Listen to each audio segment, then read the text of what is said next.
welcome to the webinar on career avenues in renewable energy. So today we have two eminent speakers. One is Dr. Chandan Banerjee, who is the Deputy Director General of NICE, Eminary Government of India, and we have Mr. Anupam Barat, who is the CEO of Gitanjuli Solar Enterprise, Kolkata.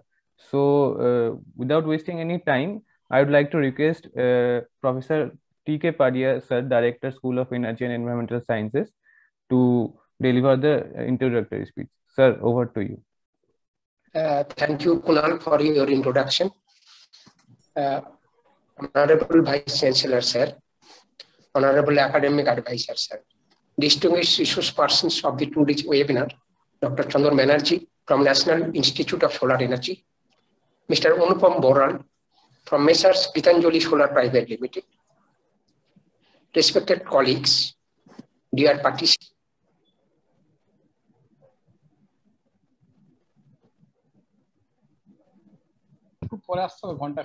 Sir, kindly unmute yourself. I think you have been muted. Unmute karo. Tokon unmute karo.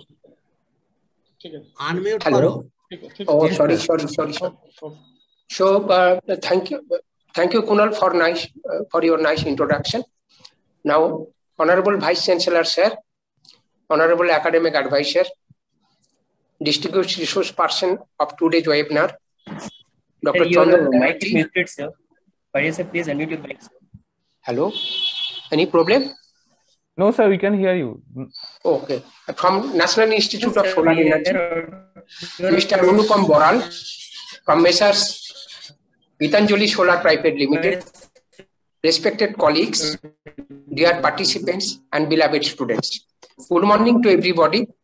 At first, on behalf of MAKAUT and School of Energy and Environmental Science, I would convey my sincere thanks and fraternal greetings to all of you.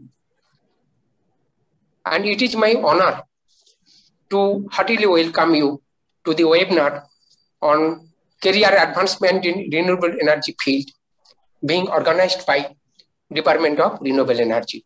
In this program, our Honorable Vice Chancellor come eminent academician, Professor Soikot Moitro, Dr. Chandan Banerjee, a renowned energy technologist and government policy maker in renewable energy field, will focus, discuss, and share roadmap towards bright career opportunities associated with huge renewable energy harnessing, already emerged as the ultimate energy of the future, which will lead to sustainable development of clean and green environment of the world. Shri Anupam Barat, as a successful industrialist in the field of renewable energy, will exchange his real-life experience and vast knowledge from startup manufacturing to technical skills of various renewable energy-based domestic and industrial products and devices.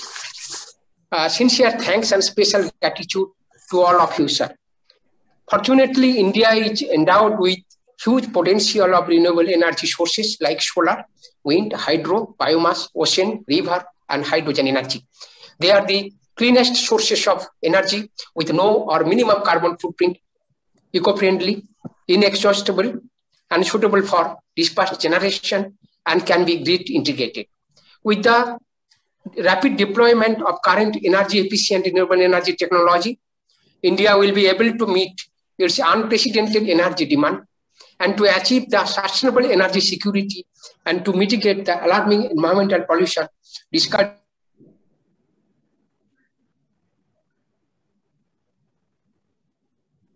Sir, kindly unmute yourself. Unmute. Hello? Unmute. Topon. Unmute. Sir, I think sir has some bandwidth issue. Shall we proceed further?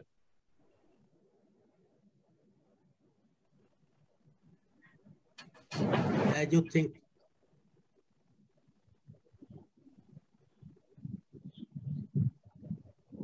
Hello? Yes, we carry on. Okay. I think Professor Parisar has some bandwidth issues, so we'll move forward. So now I would like to request Professor B.B. Poira, sir, academic advisor of MAKAUT, to say a few words about this program. Sir, over to you. Thank you, Kunal. Professor Dr. Soikot Moitra, Vice Chancellor, Maulana Abul Kalam Azad University of Technology. Dr. Chandan Banerjee, DGM, NICE Eminary, Government of India. Mr. Anupam Boral, CEO, Gitanjuli Solar Private Limited. Dr. Tapan Kumar Korea, Director, School of Energy and Environment Science, MAKAUT. Dr. Anant Kumar Das, Head, Department of Renewable Energy, MAKAUT. Kunal Chaudhuri, Assistant Professor in the department. Dear participants, willing students, it is indeed a pleasant occasion to participate in a program of awareness entitled Career Avenues in Renewable Energy. Electrical energy, from its so-called discovery or invention from the experiment of Benjamin Franklin in the 18th century, came a long way, from Michael Faraday to Thomas Edison to Nikola Tesla during late 1800, for bringing in alternating current and induction motors, and for the growth and development of our civilization. That also played key or pivotal role in industrial revolution, industry 2.0, and also for successive industry 3.0 and 4.0. The chief raw material for electrical energy worldwide is fossil fuels, coal and oil, and that led to increasing the carbon footprints in the atmosphere. Statistics show that China leads about, it loads 10.06 gigaton of carbon dioxide, about 25% of global total. And next comes US, about 15%, India 6%, Russian Federation 5%, Japan 4%, contributing to the total carbon dioxide input to the atmosphere. The fallout of this emission is, as we all know, global warming, climate change, rising seawater level, inundation, migration of large population, and so forth. Decades back, attention was drawn to so-called clean energy using sun rays or wind speed. People tried to utilize photovoltaic effect of Edmond Becquerel of France, discovered in 1839. So you see, long back, people didn't give much attention to that. As in 2019, China is the leader in harnessing solar energy and producing 205 gigawatt of power in 2019. United States, 76 gigawatt, Japan, 63.2 gigawatt, and India, 38 gigawatt. It has increased a bit just in 2021. This figure is of 2019. The world is slowly moving towards solar energy. Those who will enroll themselves in renewable energy program will find a lucrative opportunity in improving the design and fabrication of cells and panels, improving the conversion efficiency, and again, addressing the toxic trash generated by the solar panels. And the young generation will find pleasure in contributing to the solution of these problems and making the world a better place to live in. We are aware that apart from small units or medium units or unicorns, huge investment is coming from Adani Green Energy initiatives and the announcement of Mukesh Ambani for a 5-year plan of Dhirubhai Ambani Green Plant of 100 gigawatt capacity at Jamnagar, Gujarat, where they will invest 60,000 crores plus 15,000 crores, total of 75,000 crores. My dear young talents who aspire to take up renewable energy as career might find future in installation, operation, maintenance, and continuous upgradation of these units. They may also contribute a lot in research on the sales and also on the operational tidbits. Therefore, you have a profession and an opportunity to serve the society at large. I, on my behalf, as an old person, would welcome you to the profession. Thank you very much. Thank you. Thank you, sir, for your very courageous speech. So now I would like to request our Honorable Vice Chancellor, sir, Professor Dr. Suikot Mitro, to deliver the speech of this morning. Sir. I am interested to hear Professor Moitro, and then I shall leave. I think, sir, He is in another call. Just a minute. Just a minute. Just a minute. Yes, sir. Now just tell me. Sir, apni hai? Yes. Yes, yes. Now I am starting. Unmute. Unmute. Your mic Yes, is please unmute. Sir, please unmute. Let me make a phone call. Oh, okay, sir.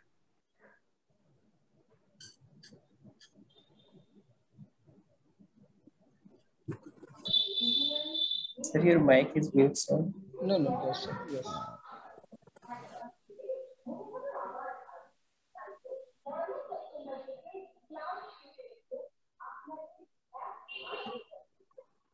Just a minute.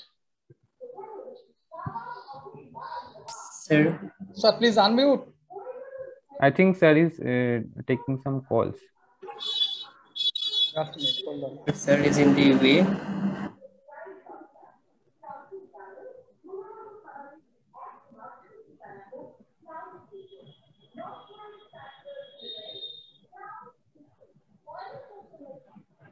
Sir, please unmute yourself, sir. Yes. Yes, sir. Thank you very much. Good morning to all my panelists, Professor Poira, Professor Paria, Professor Dash, Mr. Boral, and Mr. Chaudhuri, and other resource person. He has not yet joined probably, so I cannot see him. This is this particular, this virtual meet is targeted to propagate the idea, percolate the idea of career opportunity among the students who have taken this course for their career development. This is one of the good endeavor from this department of renewable energy. Now my suggestion is, as we are moving to a blended system, so it will be wise to adopt a system whereby the resource persons and our organizers, they may come to the campus and organize the meet in such a way that those who are available physically, they may attend, or those who are available digitally, they can also attend. So this is the new normal situation, and if we can do all these things, then the effectiveness or efficacy of all the virtual meet or blended meet will be more. And we are moving in that direction. So I expect that all the departments, they will organize this meet in near future in this blended format, and they are advised to come to the campus to organize all these things. Resource persons who may come, they let them come. Who remain in digital platform, let them be in digital platforms, and the participants, they may in the digital platform by and large. And in that way, what we can do, we will have physical interactions amongst our, the academicians or researchers in this particular field to make it more effective. Now, regarding the career opportunity in renewable energy of the late, all the big organizations, be it this IBM, be it Google and others, they are investing lavishly in renewable energy or energy harvesting. This is one of the area where the world is moving, harvesting of energy from anywhere, from any source of any source of interest, any source, the hitherto unknown sources, new sources. Solar energy, wind energy, all tidal, hydel, all these are conventional renewable energy. These are existing, but at the same time, people are exploring to harvest energy from different, these ubiquitous and unknown sources as well. A few years before, I came to know that some work is going on at Singapore University and some parts of at some parts of this country to harvest energy from plant systems, because each and every leaf of this plant, they are continuously, they are this uptaking the solar energy, and there a biophotochemical reaction is taking place, and whereby a biofuel cell can be designed and can be this can be further worked out to make it useful for harvesting of energy. So these are all in research state. These are useful. And then regarding this harvesting of energy from many sources where friction is involved, even when people are walking on the road, this using the piezoelectric transducer systems, whether this mechanical force can be converted to electrical energy, people are working on that. That means while you'll be this is a part of smart city concept. While you'll be moving on the pavement, all the this collective the pressure on this pavement by all the pedestrians, that may generate energy which will be useful for giving this for taking care of the lighting part of this entire the road systems. And in this way, even the car movement on the road, the roads are this getting more smart, where entire pressure on the road that can be converted to electrical energy. So all these ways, all these things are people are working on, and these are part of the smart city of future. If you go to Google and search for this city of future, you will see many new things which are coming up.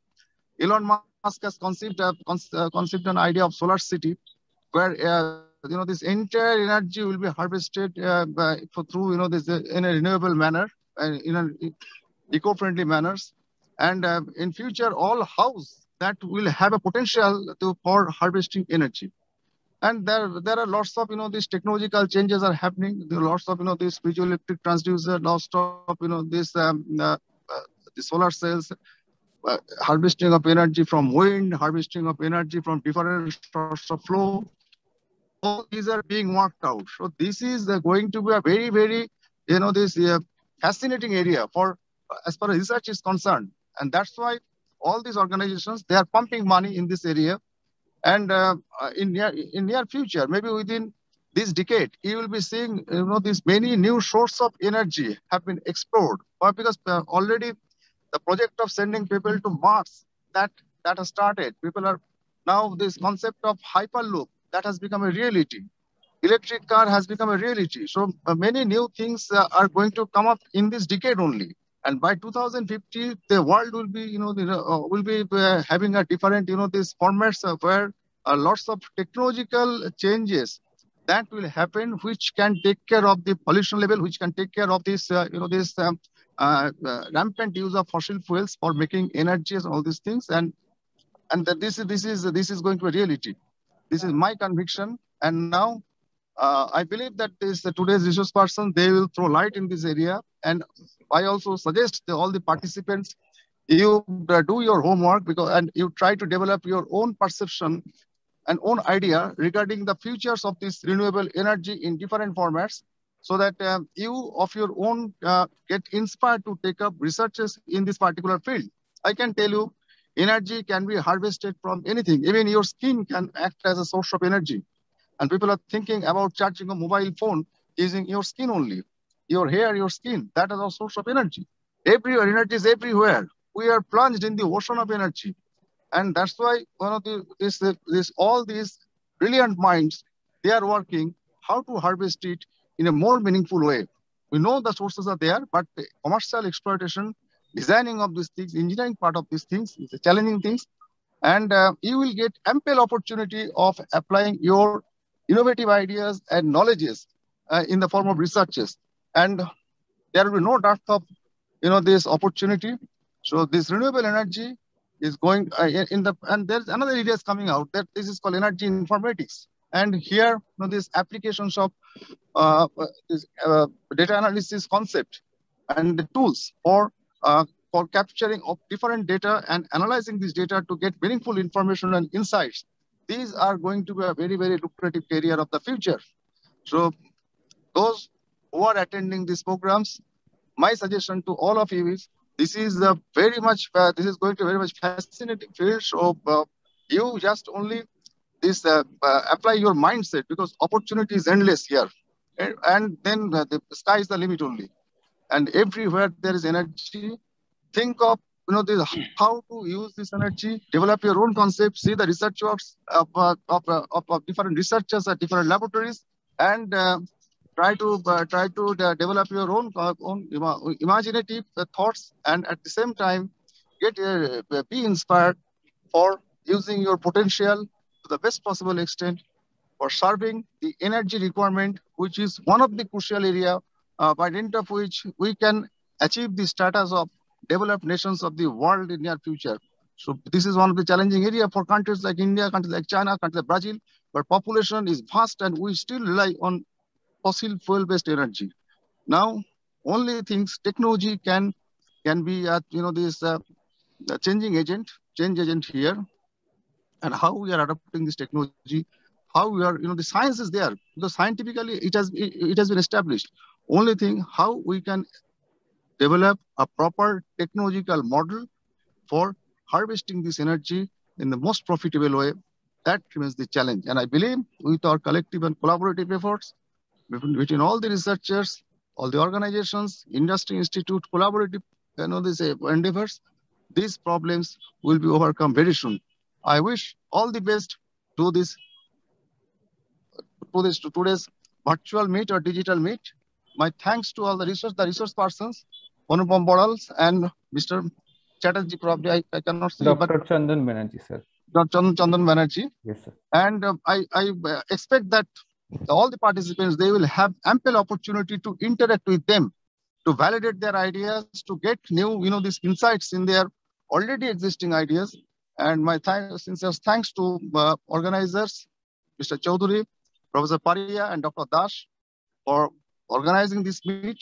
And near future, I would like to see this type of meet is happening in blended format, where physical, this presence and digital advantage, both will be combined together.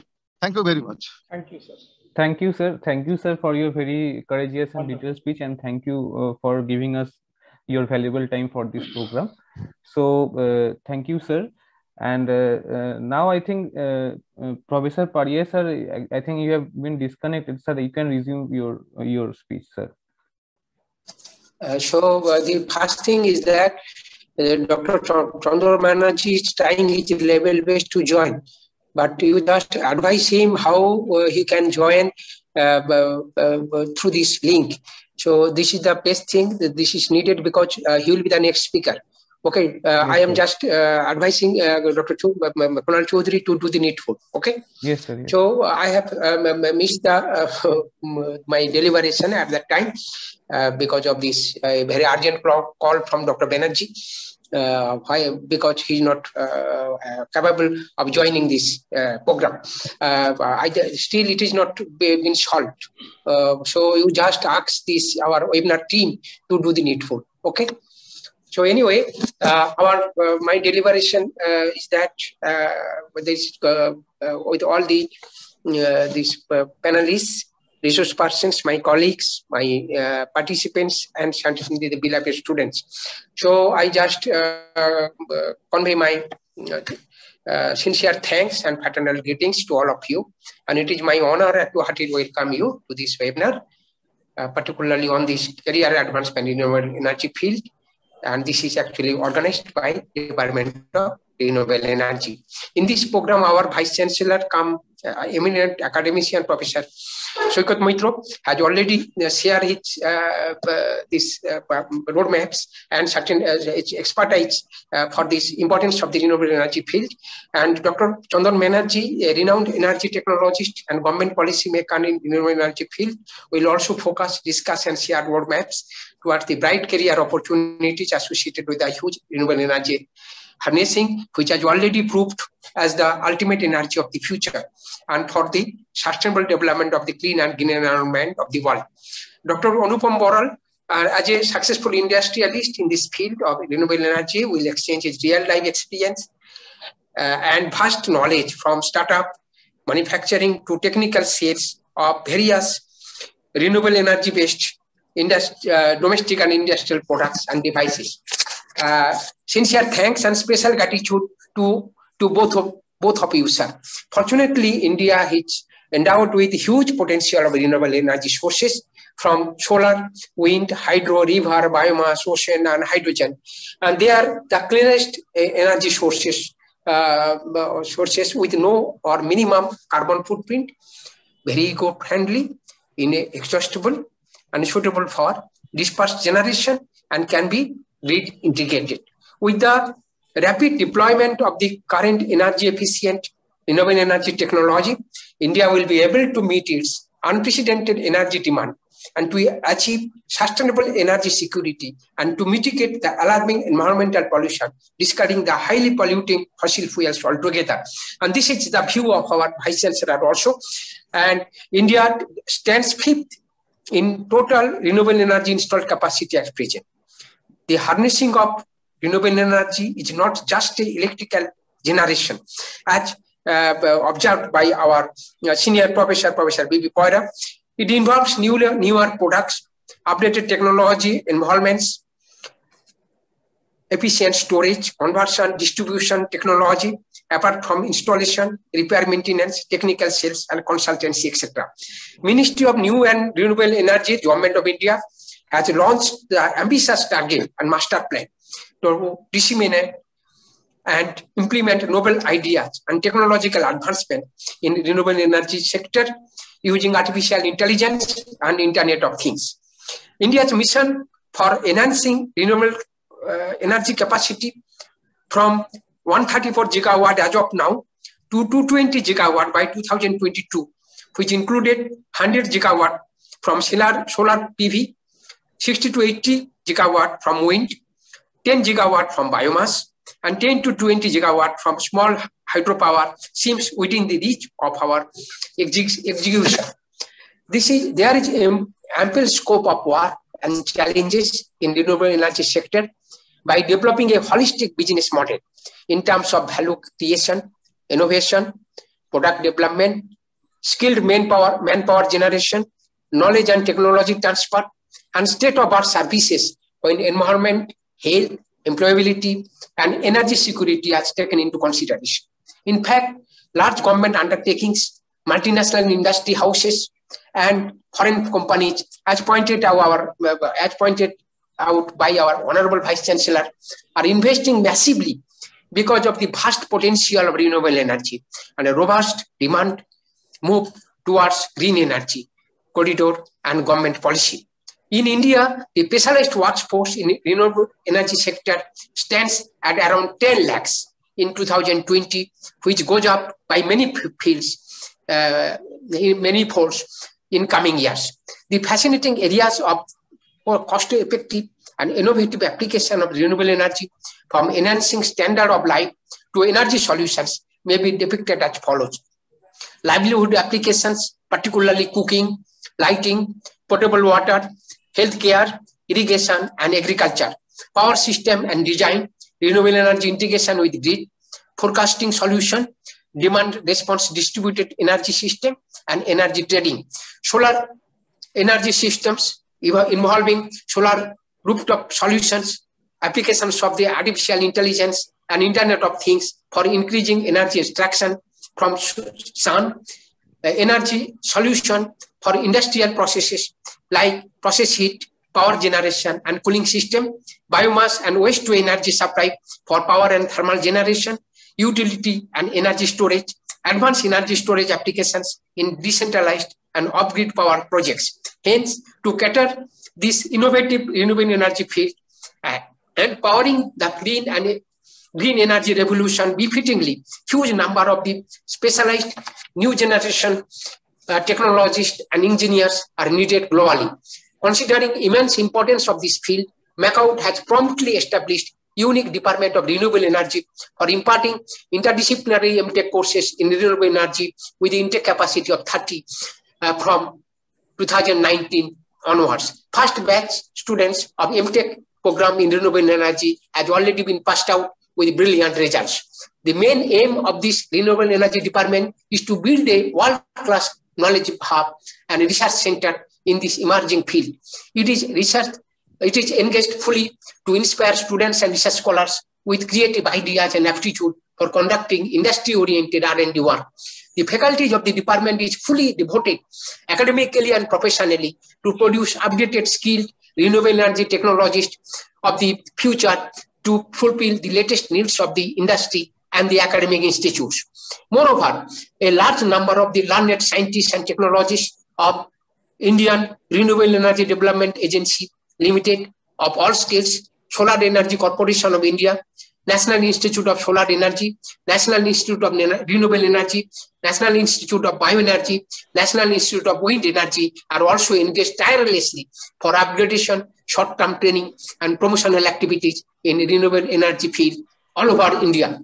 The active university, National Institute interaction, collaborative work, and faculty research scholar exchange program is highly desirable in order to materialize and achieve the green energy revolution drive in India. Most cordial welcome to national institutes, industries for joining hands with one another. We wish you safety and good health in upcoming days. Finally, namaskar and thank you very much to you all. Thank you, sir. Thank you for your very detailed speech about this program and about the renewable energy and the investment and the different policies of the government of India regarding exploration of this new sector. So, sir, I think Dr. Banerjee has been joined, Yes, sir. Yes. He failed to join. No, I think he have already joined. Okay, Sir, can you hear us? Fine. So, hearty welcome to Dr. Banerjee. Sir, good morning, Dr. Banerjee. Good morning. Good morning, sir. Sir, Chandra Banerjee, sir, please unmute your mic, sir. Sir, please unmute. Yes, sir. Good morning, sir. Good morning. Good morning.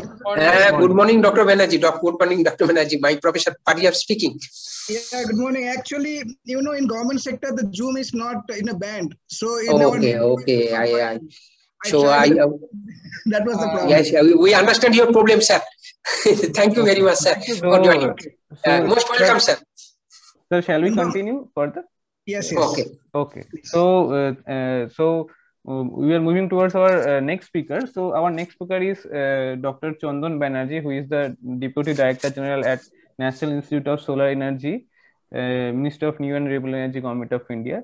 Sir, I would like to request you to say your presentation and few words about this program, sir.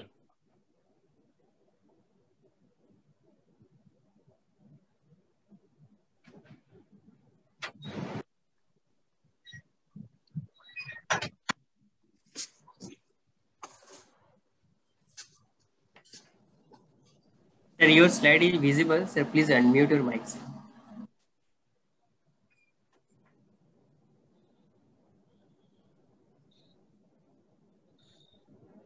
So, yes, it is visible and your voice is also audible, sir.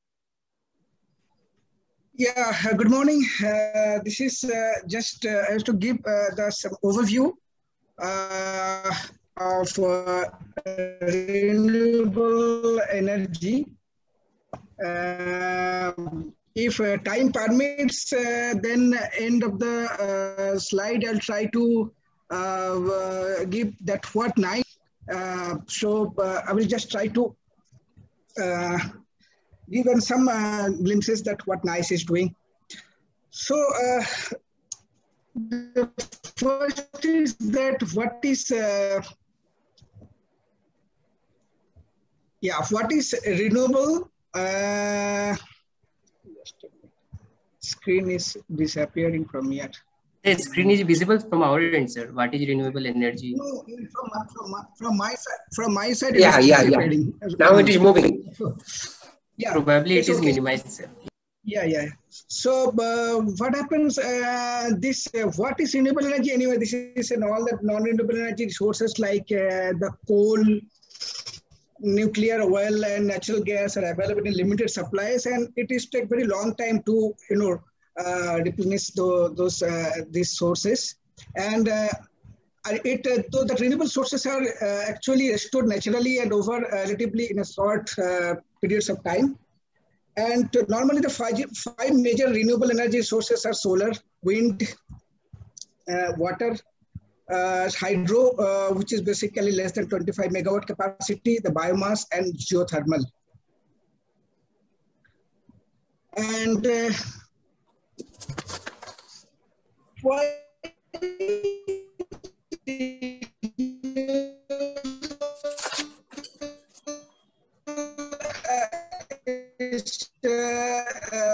now is that increasing the energy demand and there's a supply gap. Of course, the reduction of the dependence on fossil fuels and high availability of solar, wind, biomass, and hydro, modularity and low gestation periods, which favor quick with time, and successful planning cost. So I'll come in next. And now economical as compared to conventional sources.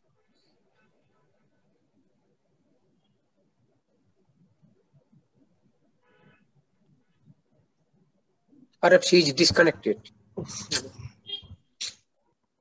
It is now disconnected. Your connection. Yes, sir. It is Okay, sir. starting, Okay, sir. But the screen Sir, is not continue, visible. Something is wrong.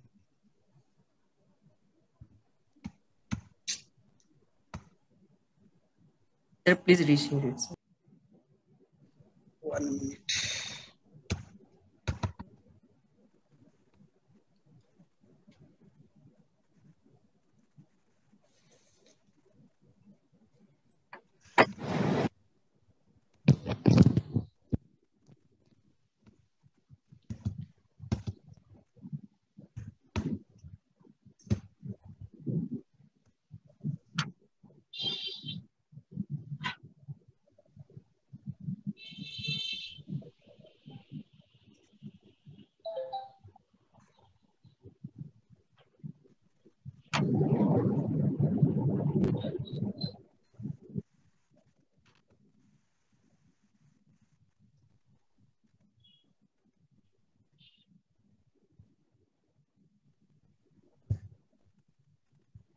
Now it is visible?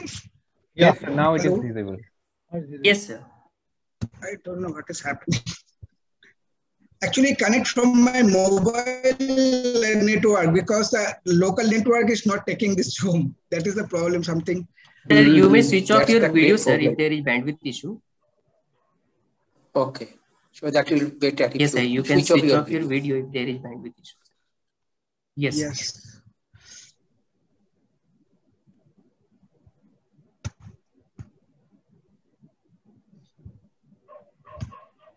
So let us go back. A small slide. This is basically, you can see the journey of renewables development in India. In the year back, 1950, is basically R&D work on renewable energy initiated by the CSIR. And in 1972, the National Committee on Science and Technology under DST formulated Renewable Energy Development Plan. In 1976, the R&D activities initiated by Department of Science and Technology in Government of India In 1981, Commission for Additional Sources of Energy, which is the name was CASE, set up as Apex National Policy Making Body. In 1982, a separate Department of Non-Conventional Energy Sources set up to provide thrust to this sector. In 1992, that full-fledged Ministry of Non-Conventional Energy Sources set up, that's MNES. And that time, the idea was there, that time that people used to started telling in the year 2005 and 6 that this ministry starts with the Ministry of Non-Conventional Energy Sources. So start as negative. So why should I don't try to give a new name? So at that time, the secretary was in the year 2006. It renamed is the MNRE, the Ministry of New and Renewable Energy. So that is how basically the journey of the renewable development in India. And India is the only country which has a separate ministry for renewables. Let us go for the Indian power sector. So this data is as on 15th August 2021. So the total installed capacity is 387.30 gigawatt, where the renewable contribution is 100.14 gigawatt, which is the 25.86%. Of course, here you can see the hydro, which does not include the small hydro, because the small hydro after 25 megawatts comes under renewables. So this 100.14 includes that small hydro, and the large hydro is 46.33 gigawatt, which is contributing 11.96% of the total energy basket in Indian districts. And nuclear is 1.75%. And of course, the thermal still it is the major, led to 34.05 gigawatt, which is almost 60.43%. And if next slide is now, this also the installed renewable power capacity. This is the data is as on 15th August 2021. Just in the last slide, I mentioned that the 100.14 gigawatt total installed RE capacity. And in this slide, you can see that bifurcation of the 4 major areas in solar. Solar, this is 45.20 gigawatt, which is contributes 45.14%. The bio is 10.56 gigawatt, which contributes 10.54%. And small hydro is 4.79 gigawatt, which contributes 4.78%. And wind has wind has got the is a larger this thing, so 39.59 gigawatt, which is 39.54% contribution. So it is aggregated to 100.14 gigawatt as on 15th August 2021.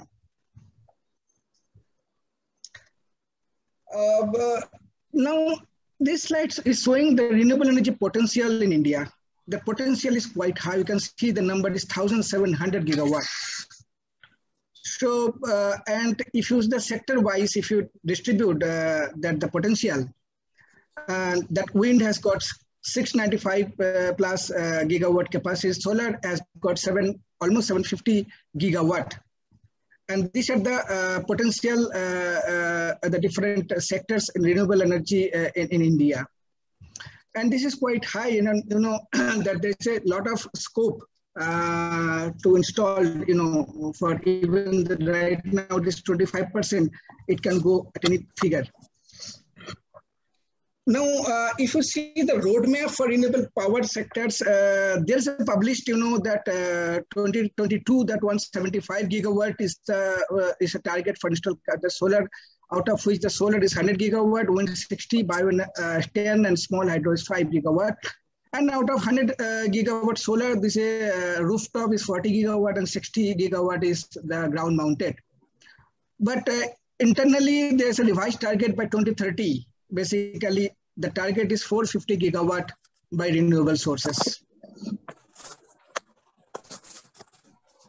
And if we achieve that one, that is having at least the 40% electric installed capacity from clean energy sources will achieve by 2030. This is a target of the ministry as of now.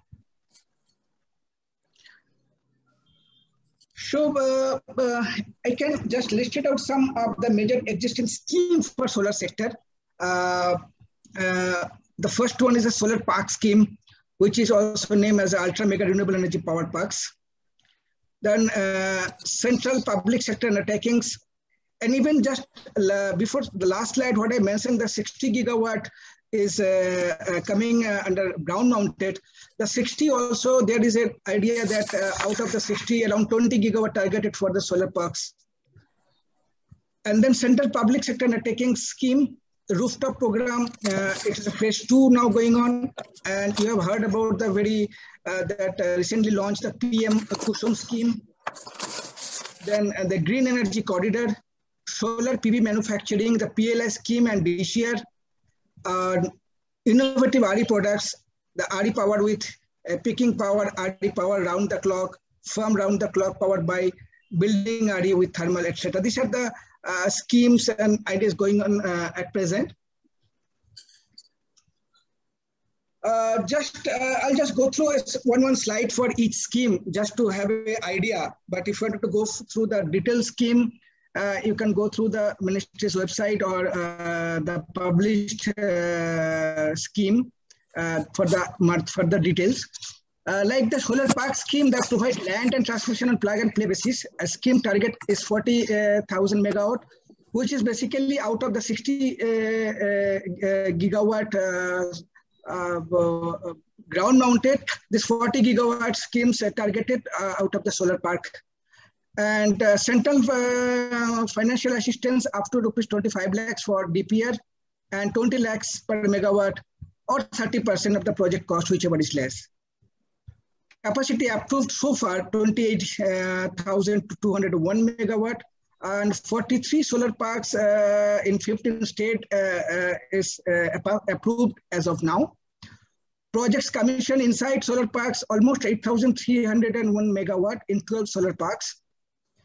And solar parks can be developed by private developers, states, joint venture, SPV, etc. And states incentivized for facilitation of land and other clearances. So these are the glimpses of the solar park scheme. Next is that CPS2 scheme phase 2. The objective is that setting up solar PV power projects by government producers like PSUs, government organization, using domestically manufactured solar cells and modules for own consumption. And this target is almost 12,000 megawatt between 1920 to 2023. And Government of India support basically VGF up to rupees 70 lakhs per megawatt. This VGF basically the viability gap funding. This funding is basically for those projects whichever is economically justified but are not viable financially. So due to this gap, there's a viability gap funding normally done by Government of India. And this is amounting 70 lakhs per megawatt is the limit under VGF. Implementing agency, earlier it was SECI, Solar Energy Corporation of India. Now it is transferred to IREDA. Mode of allocation is bidding on VGF required. Allowed usage of solar power generated self-use or used by other government organizations through discounts.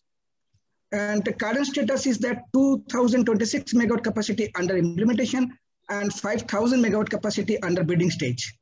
So this is the present CPS scheme status as of now. Next is the program. Now the phase 2 is going on. The guidelines is 40,000 megawatt cumulative rooftop solar capacity by 2022. This is a target. 4,000 megawatt target for residential sector with indigenous solar cell and module. And around 20 to 40% central government subsidy and incentive to discounts for more than 10% capacity addition over last year. And the 5% of the applicable cost for capacity achieved above 10% of the installed base capacity and 10% of the applicable cost for capacity achieved beyond 15% of the installed base capacity. This is the incentive mechanism, and then 3,833 megawatt capacity reported installed by various discoms has been installed in the country and 3,000 megawatt under implementation. So this is as on date, the data. Now, this is the one of the major program implemented under implementation by ministry is the PM Kusum scheme. You must have heard this one, and this has got the three component. Basically, the component A is the 10,000 megawatt of grid connected RE plants, and each plant should not be more than 2 megawatt capacity. And component B is 20 lakh is solarization of existing 50 lakh grid connected agricultural pumps. This is the three components. And if you see the target by 2021 in the table, the target is given and against the sanction till date is given vis-a-vis. Like component A, the 5,000 megawatt against 4,910 megawatt already sanctioned. 7 lakh diesel pumps was the target against 3.74 lakh solar pumps, which is already sanctioned. 4 lakhs grid connected pumps, it was a target by 2021. Component C, which is in 0.80 lakhs pumps and 4.4 lakhs in feeder level. So this is the status as on date. Balance capacity to be sanctioned by March 2021. It was the last year data, basically, which is last financial year, which is it's a sanction. Scheme scaled up with increased targets under component B and C. 30% subsidy each by government and Government of India and state for pumps with indigenous solar cell and module. Guidelines for feeder level solarization for component C issued, and RBI has included all three components under priority sector lending norms. So these are the scheme overview for PM's Kusum. And this is another area of the transmission for renewable energy. And you must have heard of the Green Energy Corridor, interstate. Just a minute.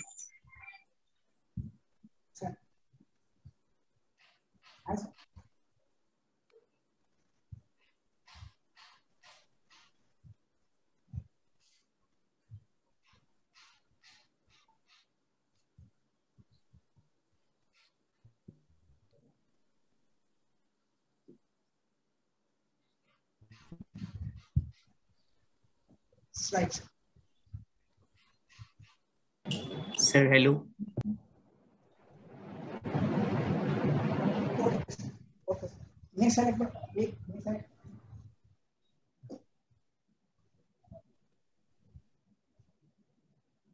Sir, you are not audible, sir. Okay. I think sir has actually taking a phone call. Sir is taking a phone call, I think. Right. Sir, मैं एक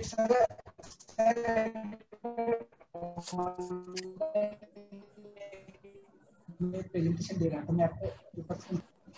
Sorry, it was a phone call from the ministry, secretary office. Okay. So anyway, sorry. This is the transmission for renewable energy. This is a green energy corridor interested the laying of new transmission lines and creating new substation for evacuation of the renewable energy. Being implemented in 8 RE-rich states like Tamil Nadu, Rajasthan, Karnataka, Andhra Pradesh, Maharashtra, Gujarat, Himachal, and Madhya Pradesh to support about 24 gigawatt of RE power. And financial arrangement is in a 3, but this 40% the central financial assistance, 40% by KfW loan, and 20% by state equity. So these are the financial mechanism. The scheme target is that the transmission line, of course, up to 9,700 circuit kilometers, and substation capacity 22,600 megavolt ampere. Work under progress, 7,365 circuit kilometer, which is 80%, 82% of the transmission line targeted, and 9,976 MVA capacity, which is also 44% of the substation, which is targeted. Expected completion is June 2022 expected completion. And interstate laying of new lines about for 66.5 gigawatt capacity.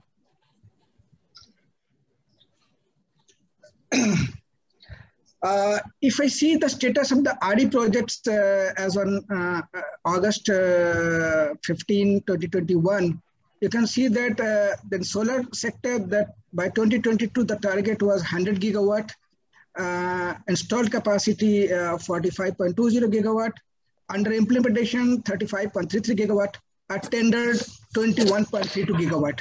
So this is altogether 103.05, which is actually the target you're going to achieve. That what was assumed, that 100 gigawatt by 2022. If you see the three different stages already installed, under implementation means tendering process is over, work order given, and it is under implementation, and now the standard is 21.32. So altogether 100, it will go to 100 plus. In case of wind, the target was 60, and you can see that installed already 39.59, under implementation 8.80, and tendered 1.20, which is 49.59 together, which is little behind the target value. And bio is also, you can see that if you see already installed whatever targeted. Small hydro is also as per the target value. And there are certain hybrid around the clock peaking power, which is also a new concept, and which is, there's no target as per the solar mission, but under implementation is around 4.24 gigawatt, and tendered is 4.8, altogether 9 gigawatt. So if you see the total, if which is under installation, tendered or installed altogether, it will achieve 177.45 gigawatt against the 175 gigawatt targeted initially by 2022. And have a look of the solar power in worldwide. Electricity generation from solar power by, if you see the year wide 2015, it was 24,000, it is 2,42,060 gigawatt hour. And it has increases more than double in 2018. And if you see the installed capacity of solar power, it's taken from the IRENA report. The 2050, it was 4,750 megawatts by solar thermal, and 217,341 megawatt from the PV route. It was 15 and 2018, it is almost more than double. But you can see that solar thermal area, that figure is almost similar, because you know that that we can tap the solar energy in the two different way, in photovoltaic route and solar thermal route, and both the way we can generate electricity also. But unfortunately, due to certain technological reasons and the efficiency, this one, the solar thermal is not very popular way to tap the sun energy for electricity generation. But of course, this has got some other applications area for heating purpose, heating cooling purpose, because it needs certain DNI to generate electricity. Like even in NICE also we have a 1 megawatt capacity of solar thermal generation, but it needs at least 600 DNI. But unfortunately in Delhi it is much less than that, the DNI. So it hardly produces anything. So that is the only reason, and that thermal area, the electricity generation through thermal solar thermal route is not very popular nowadays. And you can see the PV, it is improving every year, and it reaches double, which was the value in the 2015 in worldwide. And initial slide, I was talking about the falling of the RE tariffs. And it is the value, what you can see, that this is basically based on the tender value, what SECI and other implementing agency is doing. If you see that there is a major two area, is solar and wind. And you can see that solar the year back 2010-11, where it was 12 rupees 16 paisa, it has come down to 277, and even 2 rupees 1.99, and by 2021.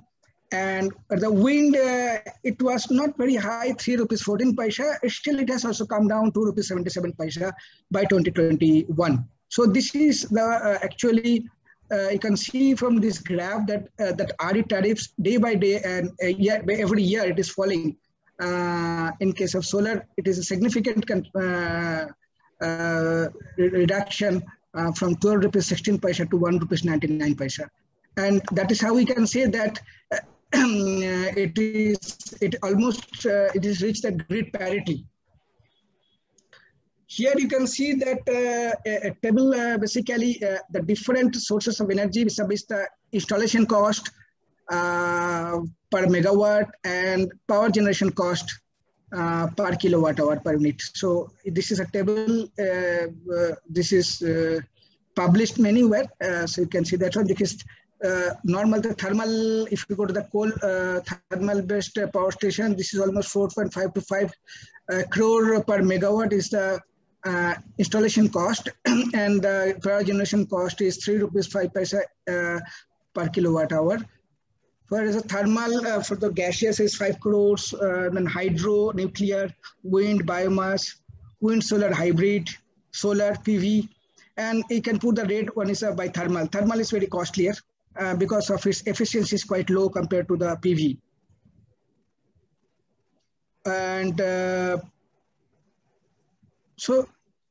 And next slide is, so this was the overview of the, up to this was the overview basically of about the RE sector in India.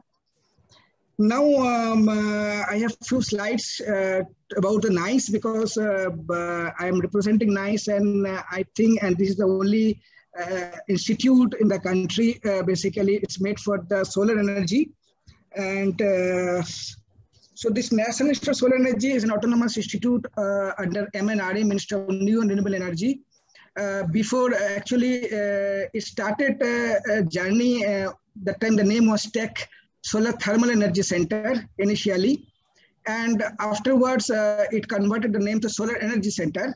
And 2014, by Act of Parliament, this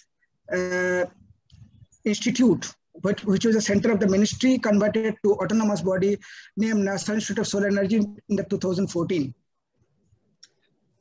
So you can see two photographs. That one is the new administrative building, the Surya Bhavan, and that Aditya Bhavan, which is actually from the very old. During the Sheikh time, it was this one, and from there still it is there. And the new building is built in year back 2015. So these are the basically the core area where NICE is working. Of course, the research and development, basics and applied research. We do the testing, standardization, preparation of specification guidelines. We have the skill development wings, trainings. We have the consultancy division, and we have the entrepreneurship development, innovation and solar product development, performance evaluation, monitoring and data research, solar resource assessments. You know that there are 119 stations across the country, the solar resource assessment station, where every day data is, we are recording the data for the analysis of for the forecasting, the data analysis. And out of 119 data station, there are 4 solar resource assessment station, which is the master station. And one is in Kolkata, of course, one is in IIST Sipur, the one station is there. One is at NICE, one is in Bombay, one is in Chennai. There are 4 major, this is the master station, and 115 the other stations are there. Altogether 119 SRR stations are there. Out of 119, 52 stations are actually monitored by NIAC, and rest stations is actually monitored by, previously it was CO8, and now it is NIWE, National Institute of Wind Energy, is also another autonomous body of our ministry only. our ministry has got 3 autonomous body. One is National Institute of Solar Energy, one is National Institute of Wind Energy, and one is National Institute of Bioenergy. So wind energy is in Chennai, bio is in Chandigarh, and solar energy is in Gurgaon, just in the border, Delhi-Gurgaon border. We also did a lot of interface between government, R&D organization, industry, individuals, and latest addition is that implementation of approved list of module manufacturer of module and cell. This is ALMM. You must have noticed that there are periodically that approved list of module manufacturer list is coming published in MNRE website. So NICE is the implementing body for that. NICE normally do a lot of all the audit part, inspection part by visiting physically and document verification.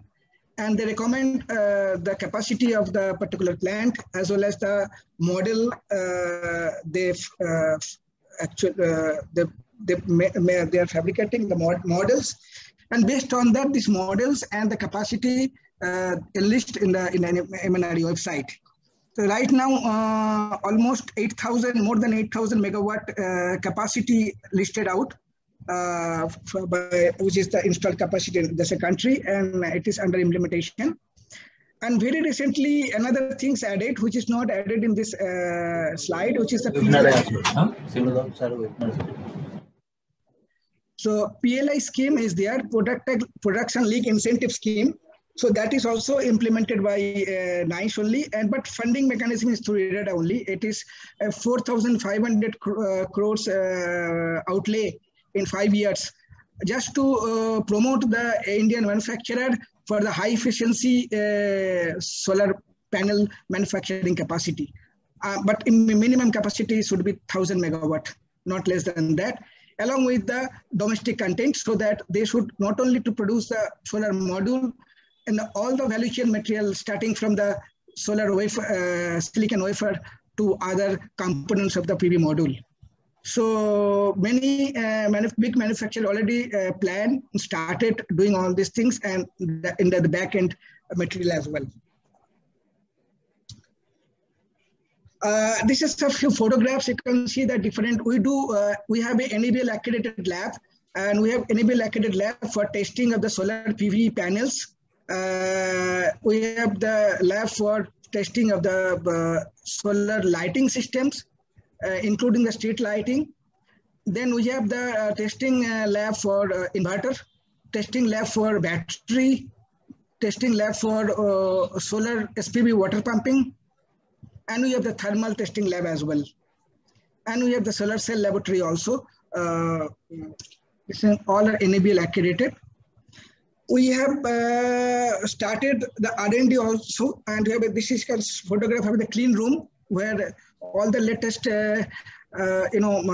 instrument like FESCM, FTIR, and all these instrument for characterizing the material characterization, all these things already installed. It has been installed, it has been commissioned under MNRE project only for the development of the high efficiency park solar cell. And this is a skill development also we are doing regularly. You can see the table, basically these are the regular training program, but apart from that, there are, we design a specialized training program for the officers, for the government officers from different PSUs based on their requirement. But this, what are the listed here, it is basically the regular program for to do. Nowadays, this physical, it was basically physical program, but nowadays, because of the COVID situation, we are doing it in online mode. Another major program implemented by NICE is the Surya Mitra program.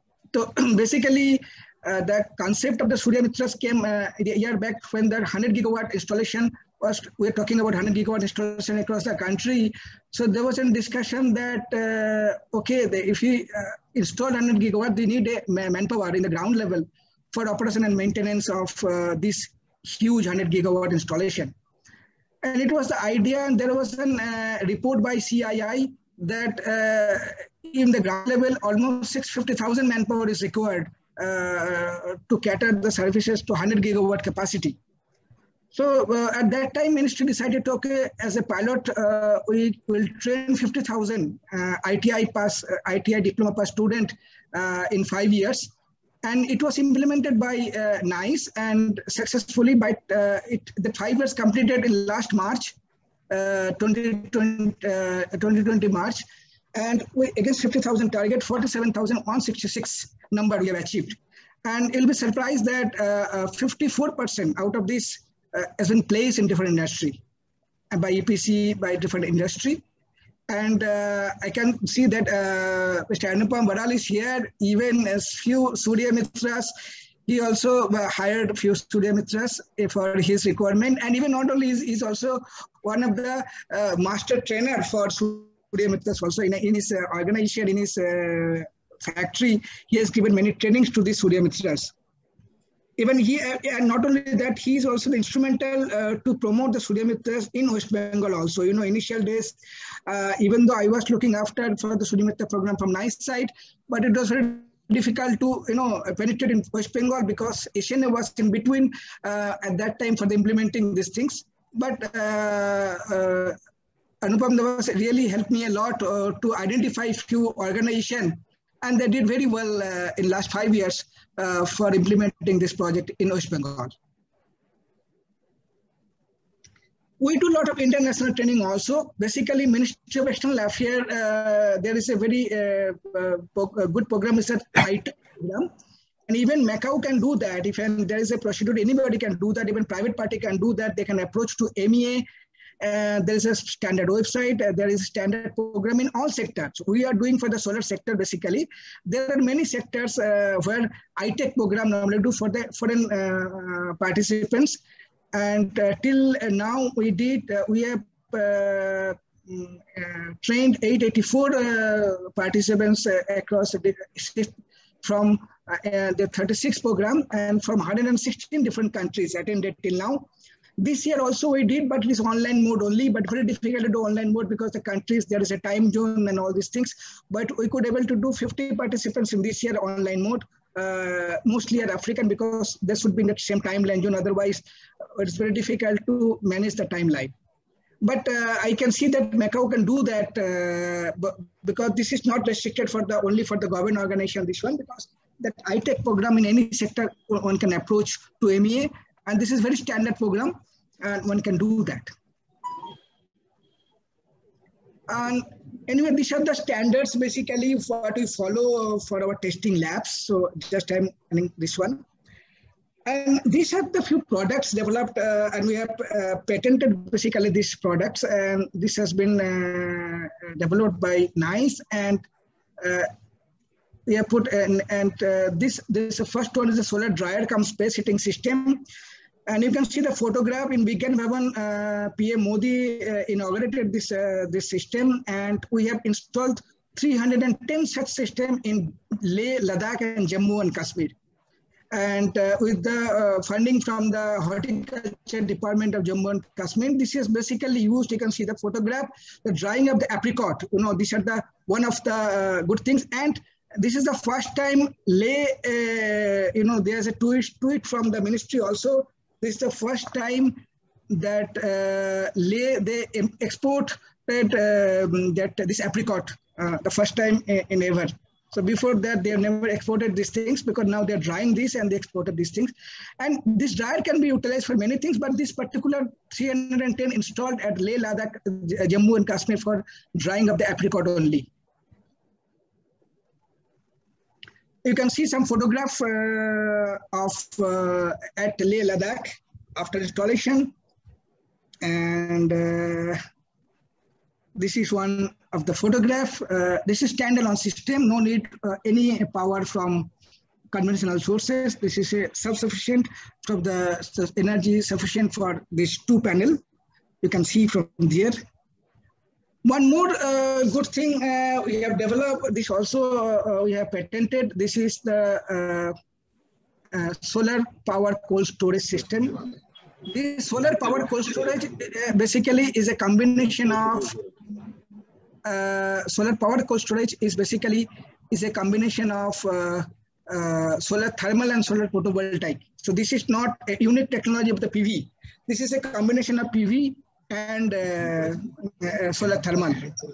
And we have already installed 20 numbers in different parts of the country. One more thing, the solar powered bulk milk chiller also. We have developed this also patented, and 11 number such system across different states we have installed in a pilot scale.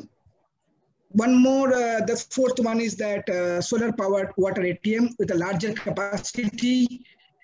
You can see that 5 numbers. One is in, if anybody comes this side, Safdarjung Hospital, we have put one good one we have installed in some villages here, and it is working very good. And very recently, we have installed a larger size IoT system under DST funding, with 30,000 liter per hour capacity, which is catering that water requirement for a total village, 30,000 liter per hour capacity. It is all powered by solar only. We have installed 50 kilowatt solar power, 30 kilowatt power station for giving the power. So this is the photograph for that larger one. And this is some station photo. So thanks for your attention.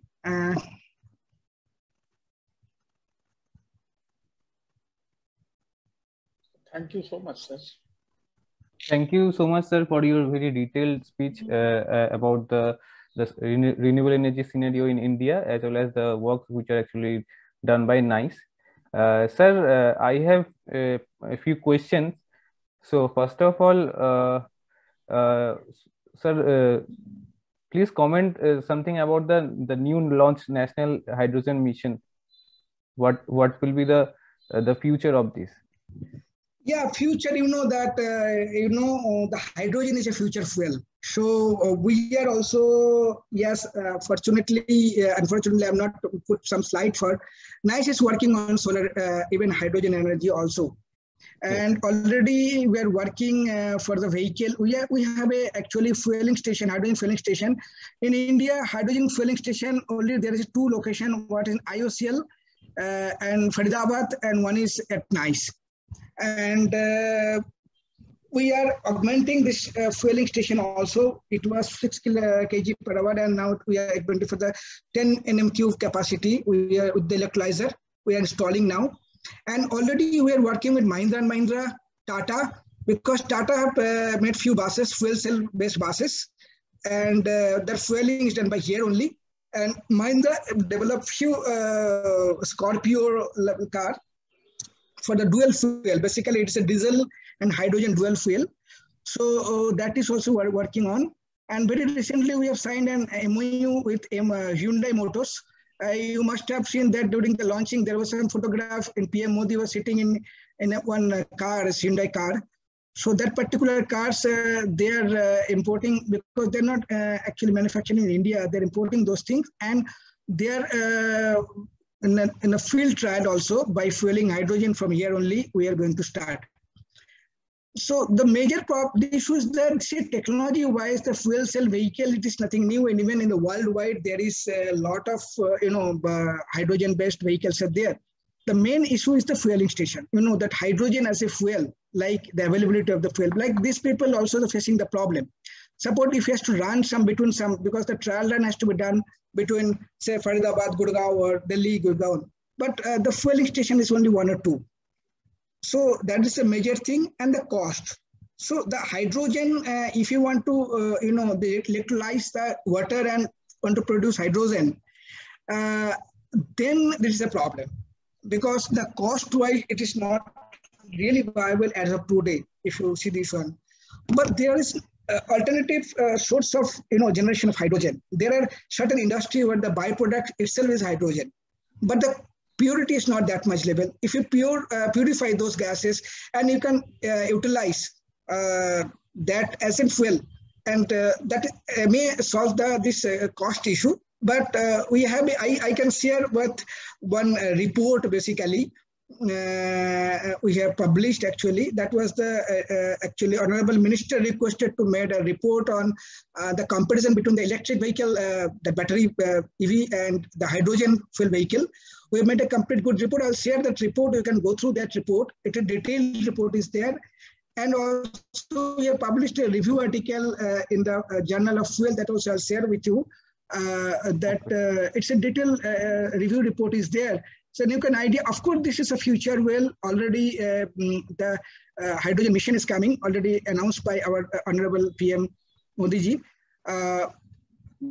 But there are some glitches, that a lot of work has to be done, how to reduce the cost of hydrogen and all these things. So that is the thing. Okay, thank you, sir. Sir, one more thing.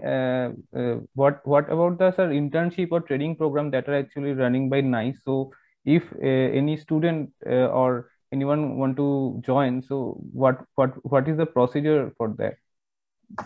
See, the training program, what I have mentioned as it was before this one, but now what is that one can follow our website. Normally, any particular training is scheduled, maybe within another 15 days or 1 month. We publish separately an advertisement in our website as well. And there is a mechanism how to participate, how to join with these things, how to register for the particular program. So that is very clear, it is there. For internship, one has to write a request letter for doing internship, the area of interest. Right now, it's difficult because of the COVID situation. Physically, we are not allowing.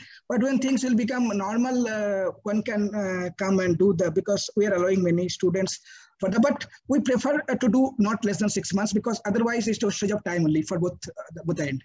Yes. So we prefer the MTech students basically better because they have in their curriculum itself 6 months project. Yes, Yeah. So, but it should be at least 6 months so that they can spend more time, they can learn something, and we can also utilize him for a particular purpose. Okay. I have one query actually. Anupam, develop. Dr. Banerjee, what is the present status for manufacturing of silicon wafer in India? What is the present status? See, there is, that it is well known that one project is only in pipeline that is announced by Ambani, that is Reliance in Jamnagar, Gujarat. So that is the announced these things. Otherwise, there is no. As of now, there is no these things because we are going for, even personally, I am going for LMM inspection. So I gather all the information that what is their future plan and all these things. So they have planned even for cell, but not in, polysilicon or even the wafer. But only announced this is by Reliance only. That very recently, 75,000 crore they have announced in Jamnagar. So one area is that they will start from the polysilicon. What is the expected time for manufacturing? Sorry? What is the expected time? Timeline? So they are telling another 4 years. See, basically all this manufacturing started keeping in mind the PLI scheme. That 4,500 crores which IREDA will disburse in another 5 years.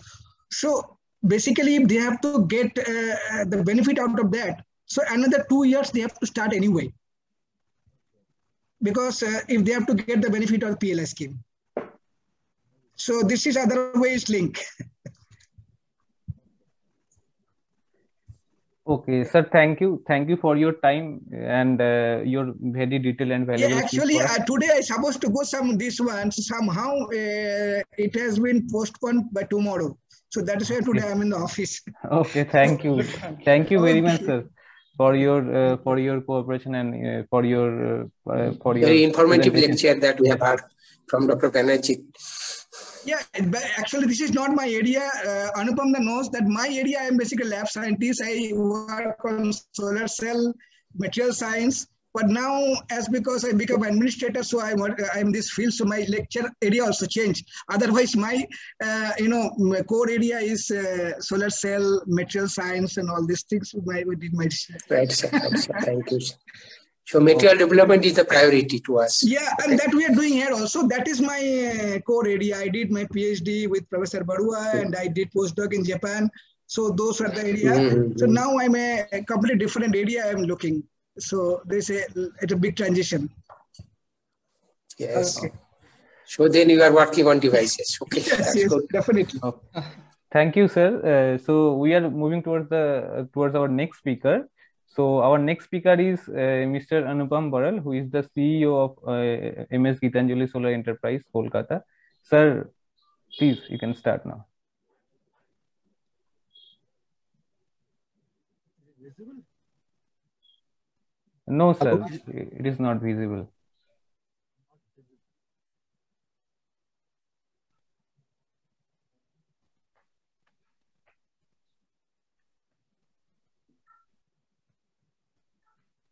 Yeah. Yeah, now it is visible. Yes. Okay. Honorable Professor Dr. Shoikat Mitra, Vice Chancellor MAKAUT, Professor Padia, Professor Paira, Professor Das, Dr. Banerjee, and our beloved students. Actually, Gitanjali Solar Enterprise is a very old organization in this field. Oh, just a minute.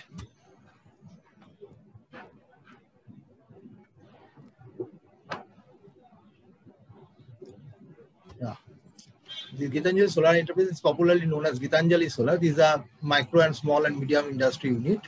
And this is the last working in this field in last 36 years. This is the first private organizations in India actually.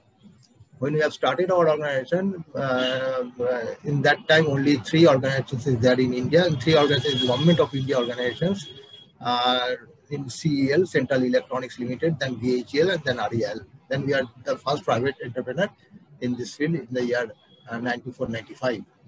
And we are committed in our quality also. So only for that reason we have an ISO 9001 organizations, and we are tested from VRTL, Eastern Regional Test Laboratories in our products, and Minister of New and Renewable Energy, and NICE also, and regional test centers also. We have had 2 international awards, PVSEC awards in the year 2009, and Dr. M.A. Wajid Mia Memorial Gold Medal Award from Bangladesh in the year 2018. We have also got 3 national awards from National Science Tech Entrepreneurs Award from Government of India in the year 1993, and Research and Development Effort in Small Scale Sector in the year 2004, and 3rd National International Award for Commercial Patent from TIFAC, Government of India in the year 2012. And we have also obtained our patent certificate for miniature solar photovoltaic modules and its manufacturing from 2009. We are basically manufacturing of solar photovoltaic, solar thermal, solar toys, and wind solar hybrid systems also. You know, in solar photovoltaic, in solar energy is directly converted into electrical energy, and solar thermal is directly converted into heat energy, solar toys, and wind solar hybrid systems also. When numbers of systems in solar photovoltaic system we are manufacturing, say solar surface and submersible pump, solar domestic pump, garden light, solar lantern, solar dome, solar home lighting system, solar vehicles charging station, solar boat lighting system, solar traffic light signaling system, solar street lighting, solar minimast light, solar power plants, and solar e-rickshaws. These are solar pump photographs. Right side photo is actually for surface pump for agriculture purposes, and left side photo is the solar submersible pump for drinking water systems. These are solar small domestic pump. These are typical pump. These are 12-volt DC pump, and the suction is near about say 10 feet, and delivery is near about say 40 to 50 feet. And you may operate this pump through battery also. We have also tested this battery. Dr. Chandan Banerjee knows we have tested this battery, this pump at NICE also. These solar garden lights, these are basically LED-based system and dust to dust operations, the automatic off and on, and easy to install. These types of solar garden light system we have installed in HETC and Techno India also. Just solar lantern. Previously we are using lead acid steel battery, but presently we are using lithium ferrophosphate battery. These are very popular in rural area where conventional power is not there. Solar dome. Here we are sunlight in the daytime we are using, and inbuilt LED light, LED lamp is there for nighttime operations, and inbuilt mobile charging facilities also is there. This is a solar home lighting system. We have supplied more than 3 to 4 lakhs of systems in rural area in West Bengal, where conventional power is not there, from say, Sundarban, Sagar, Southeast Provana, Midnapur, even in North Bengal. So 3, 5, 9 or 12 watt basically LED light we are using, and solar table fan is also there. As, some people they are using small TV also. So this solar home lighting system is very much popular all over India, even in West Bengal also. Solar boat lighting system. If you visit in Babughat at Kolkata and Ganga River, you just see that there are numbers of boats. We have installed these types of solar module at the top of the boats. And inside the boat, there are fan, light, and mobile charging facilities also there. These are solar traffic signaling systems and 24/7 operations and maintenance free battery we are using here. These are different types of solar street lighting systems, 7 watt to 45 watt LED fittings is there, and inbuilt, previously we are using lead acid battery, but presently we are also using lithium ferrophosphate battery and lithium ion battery also. And they have some dust to dawn, automatic dust to dawn facilities there, and dimming facilities also is there for saving the powers. Solar mini mast light. And this is also very popular in rural area in different tea gardens in North Bengal. There are a number of 4 numbers or 6 numbers of 25 or 30 or 40 watt each LED fittings is there. And we are using lead acid battery as same as lithium ferrophosphate battery is also there. And this is also automatic dust to dawn facility and dimming facilities also there in electronic circuit.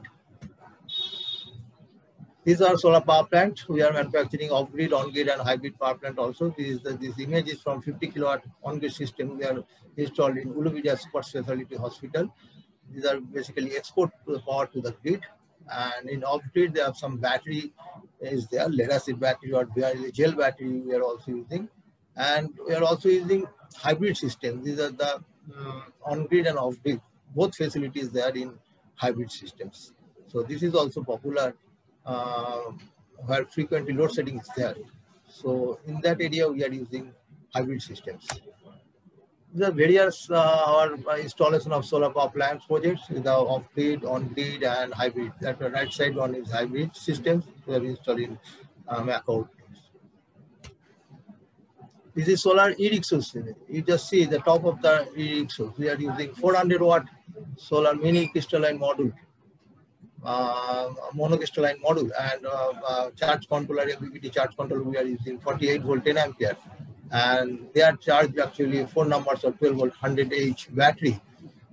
So after installing this solar photovoltaic module, the operator, total driver, they can charge the battery more than 30%.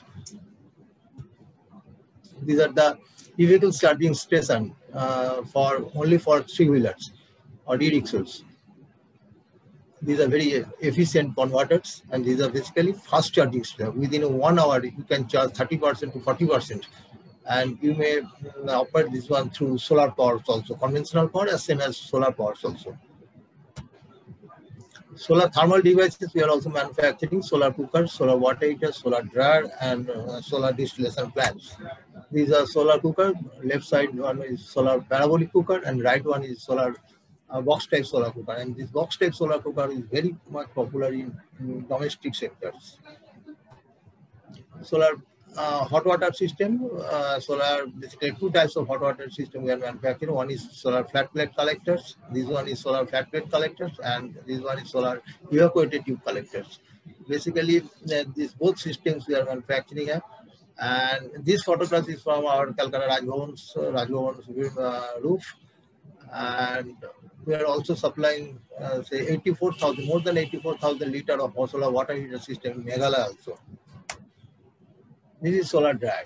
This is our solar dryer. This is basically air heating system. This is the flat plate collector, and this is the dryer chambers. And inside the temperature of this dryer is near about say 65 to 75 degrees centigrade. And we are more than 100 these types of dryer we are supplying in all over India actually. And this one is solar distillation plants. And these distillation plants, basically our users is railways and defense people also. They are maintain their battery through these distillation plants. Solar toys, our motto is actually target is solar systems cost is very minimum, like say from 150 rupees to 500 rupees. These are solar toys. Wind solar hybrid system, wind and solar hybrid power plants we are manufacturing, and wind solar hybrid street lighting system we are also manufacturing. These are the photographs of Sagar Island. Solar photovoltaic module with wind turbine and dual charging controller system is also we are using here. And right side photograph is the rooftop of Jadavpur University in the second campus wind solar hybrid systems. And 3.2 kilowatt is wind and another 3 kilowatt is solar. These are mini wind turbine, 400 watt wind turbine, wind solar for wind solar hybrid street lighting systems.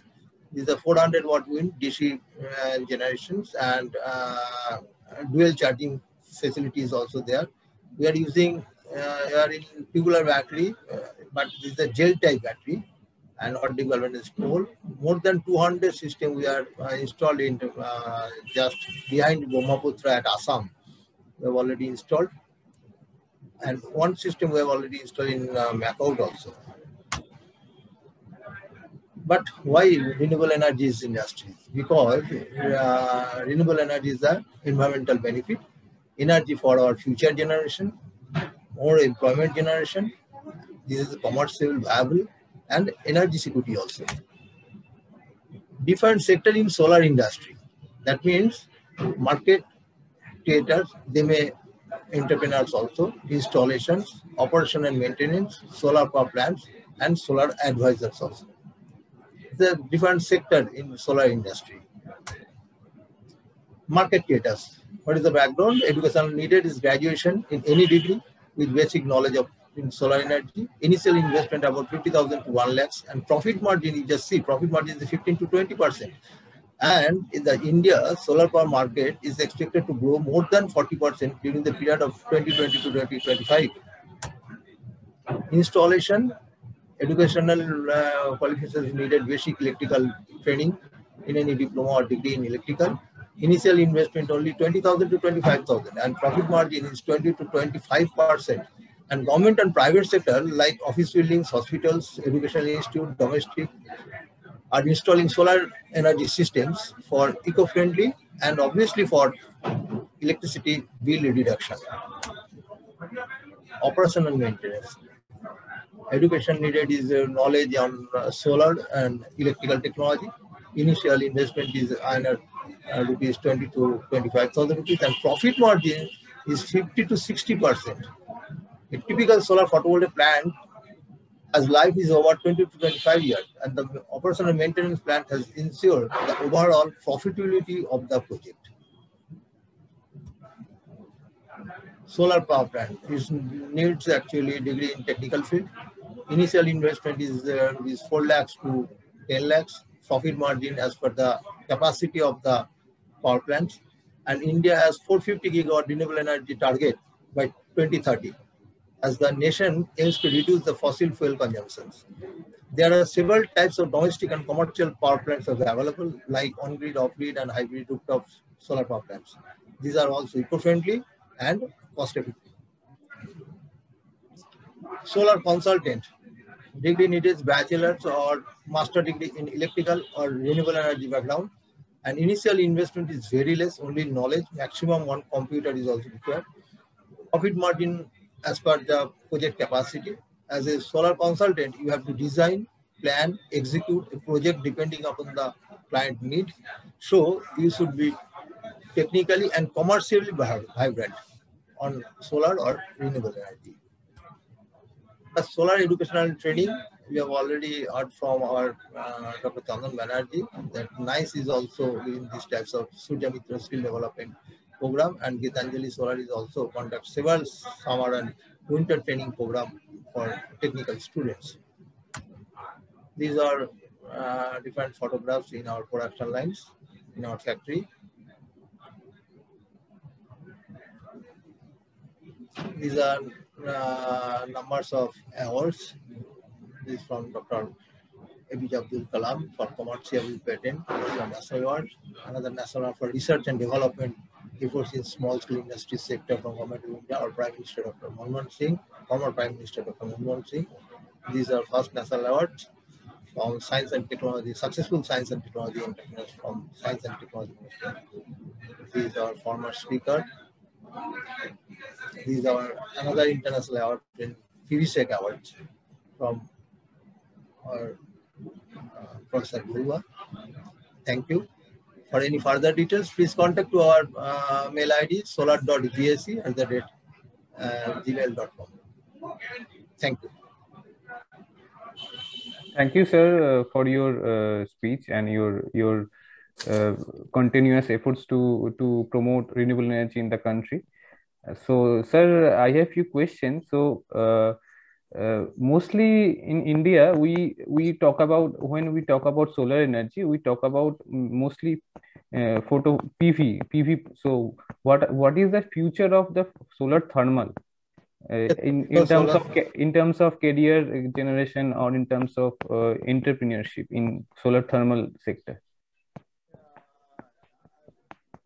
I'm just giving one example to you. If you visit any in Bangalore or Pune, in any rooftop, you just see there are numbers of solar thermal systems like solar water heater they are using, but awareness of our state is very poor. But we want to generate the market also.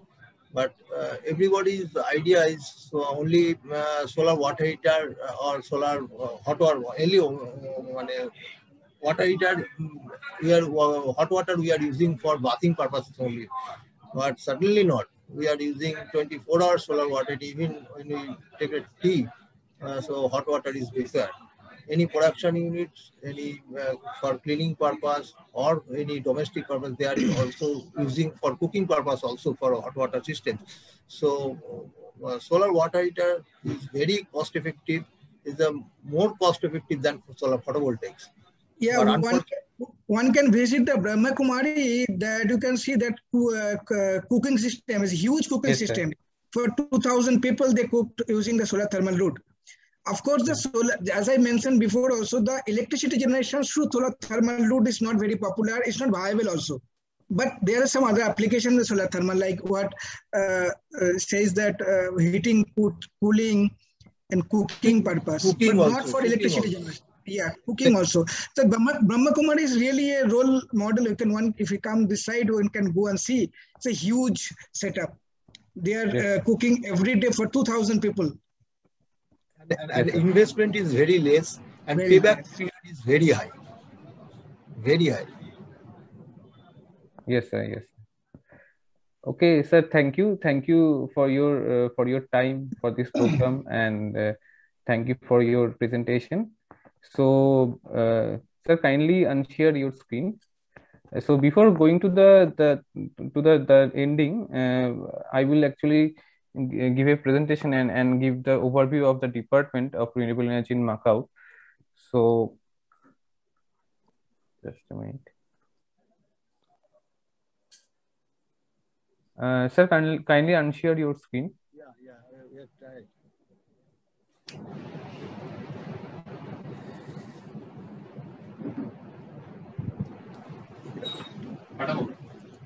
না ये কেটা দাও ওকে পাঠাও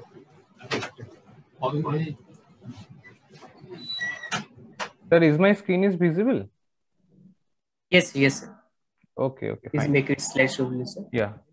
Any problem? No, it's okay, sir. Okay, so let me give a brief overview of our department. So, Department of Renewable Energy is situated at the main campus of Maulana Abul Kalam Azad University of Technology, West Bengal, which is at Ringata, Nadia. And so about the department, actually due to the continuous depletion of fossil fuel and due to the pollution hazards, we are mostly now focusing on the renewable energy, because it is renewable in nature, as well as the environmental hazards of this type of resources is comparatively low. So actually we are more and more exploring in this type of technology. So for this reason, there are many there is a huge requirement of the manpower in this sector. So to address such a issue and to mitigate the challenges of the future endeavors of renewable energy, there must be a rigorous research also required in this field. So to address such thing, actually our university official, along with the leadership of our honorable vice chancellor sir, actually this department of renewable energy has established under the School of Energy and Environmental Sciences, which is at Horingata, Nadia. And now coming to the thrust areas, so mostly these are the thrust areas of the department, where we actually this is about the efficient renewable energy harvesting, compressive energy management and audit, development of newer and smarter materials for new and renewable energy sector, and renewable energy based devices and appliances, and mostly the one more thing, which is the software based energy informatics and modeling, that is also very much important, which are the thrust areas. So according to the thrust areas, we actually develop a program, MTech program, which is actually running currently, which is a 2-year 4-semester MTech course with the intake capacity of 30, and the admission is through the PGATE exam conducted by the MAKAUT. And as it is a interdisciplinary subject, so all the branches of BTech or BE are actually applicable for this, or can say eligible for this program, along with the MSc in any branch of science except the biosciences. So here it is the PGET link which is given here. Apart from that, we have also started the PhD program from this academic session. We are offering the PhD program as well. Now coming to the facilities, so for the academic department, there must be 3 basic facilities should be there. One is the classroom, laboratory, and the library. So we actually, if we mostly consider the laboratory, we have 5 dedicated laboratories here, which is the fuel technology laboratory, power laboratory, renewable energy laboratory, research laboratory, and computer laboratory. And we have the provision for central library as well. These are the some glimpse of the full technology laboratory. Here are some pictures of the instruments. Now these are the power laboratory, where actually these setups are actually according to the experiments which are actually in the curriculum. These are the renewable. This is the renewable energy laboratory, mostly developed by Gitanjuli Solar. Next is the computer lab. So as we are actually offering the MTech program, for the MTech program, the most promising thing is to design and develop. And so for design and development, we actually have the 2 major softwares which are actually running worldwide, which is PP Sol Premium as well as the Homer Energy. Homer Energy is mostly for the microgrid and microgrid applications. So we have these 2 major software in our computer lab as well. Now collaboration actually, every academic departments must have some collaboration. So we have collaboration with some academic institutes like the Calcutta University, Jadavpur University, RK Mission Vidya Mandir, research organizations like CGCRI, CMRI, and we have also collaboration with some industries also. Now coming to the training, actually apart from the regular curriculum, we also focus on different training programs for the students as well. We actually continuously encourage students for the entrepreneurship programs and internship. Actually, we have a internship program in the curriculum as well. So the students must go for a internship program to complete the MTech course. And we also encourage the students to go for some AI and IoT based trainings as well. Our university regularly offering different AI and IoT based courses. We actually encourage the students to opt for these courses as well. Apart from that, we also train the student to write the blogs as well as some technical writing in the different types of blogs. We have also have a official blog for our department as well. So these are the training. Now so if anyone want to contact us, this is the address for our department at the Simha Dharinkata Nadia. You can contact us from through our mail also. We have a mail, HOD mail, hod.renewable.makaut@gmail.com, or you can visit our website as well, which is rnrgmakaut.wac.in. So if there is any query, or if you want to contact, you can contact through these communications. So thank you all. So Kunal. Yes, sir. 1 minute. There is some few questions as Dr. Banerjee and Mr. Unupam Bal are present. So you can take a few more questions. Yes, definitely. Yes. So Banerjee sir is there. Also, Bal sir is so there. There is a question. Someone is asking about the R&D work which is on solar thermal sector, which are running. I think this is for Chandan sir. That I think. What is the question? What are the R&D works which are running on solar thermal area in NICE? Actually, in specifically, we are working in product development, basically not in basic research in solar thermal area. Like what we have shown, that solar dryer, that's basically a combination of PV and thermal. Cold storage also. That cold storage also is a combination of solar thermal and as well as the solar PV. Yes, sir. So these are the area basically we are working on the product development. Right now, what we are doing basically we are designing this dryer for a specific application. You know that what you have shown for the apricot. If you wanted to dry the fish, if you have to dry some other vegetables, so their requirement is different. So we are working on that so that we can design this dryer for the specific applications. For that, that heat flow and all these things, the size and all these things that we are optimizing now. So these are the area in the solar thermal area basically we're working. Okay. Thank you, sir. And there is another question about the internship. I think the question about the internship I have already actually answered by Dr. Banerjee sir. So we'll skip that. May I answer? Hello. Yes, thank you, sir. Thank you for the answers. Now I'm requesting Professor A.K. Das sir, HOD Department of Renewable Energy, to conclude this program. Sir, please switch on your mic, yes, sir. Yes. First of all, I congratulate Dr. Chandan Banerjee.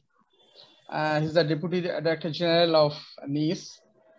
Mr. Unupam Bal, our Director Professor T.K. Paria, and my colleague Kunal Choudhury, our Honorable Vice Chancellor, and Professor Poera, just they have left now, and my dear students and other participants, and if there is any guardian. First of all, I convey my heartiest congratulations to both of them, Dr. Chandan Banerjee and Mr. Unupam Bal, because both of them have given an excellent presentation with a lot of informations. And it is very clear that we are switching over to the renewable energy. And the renewable energy is becoming the apex of a pyramid. And the engineer from different background, if you want to work all together, the point is renewable energy. So the department which has opened in MAKAUT, the Department of Renewable Energy, will open the scopes for all relevant engineering students and as well as MSc in science, except bioscience.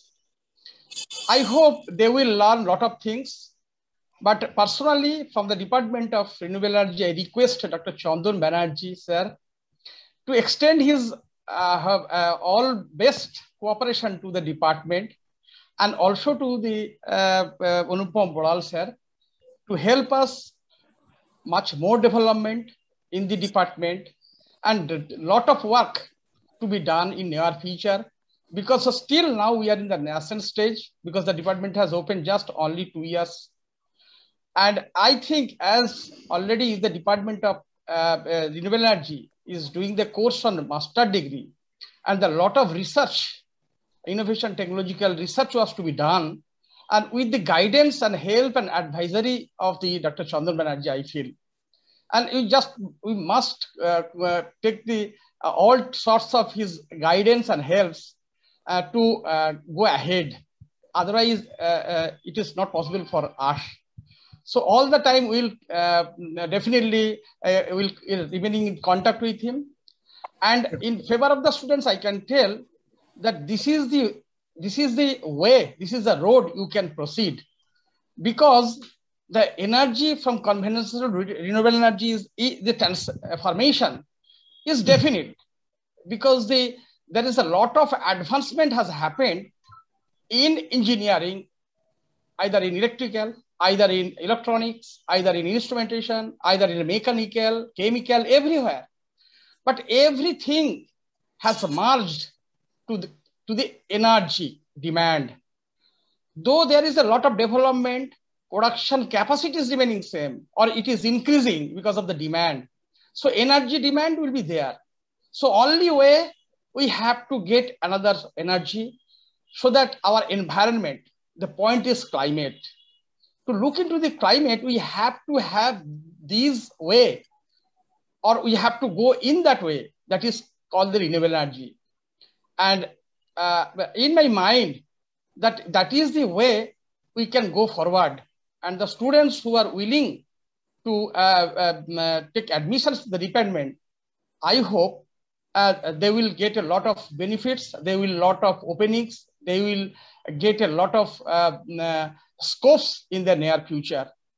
And I convey my gratitudes to the panelists, both Dr. Chandan Banerjee and Mr. Anupam Boral, and the participants. And already Mr. Kunal Chaudhary, our colleague, has already explained from where you can see our website, what are the facilities are there, and what are the things are there in the syllabus. You can go through this. And later on, we will organize a lot of webinar in physical mode also, when there is the new normal will come.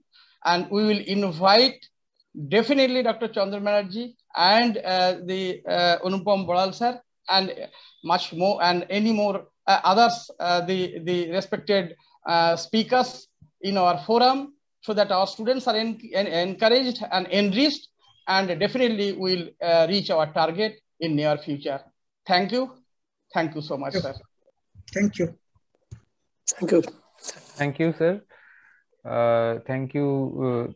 Thanks to all of you, dear participants. I think the feedback link and the certificate has been actually posted in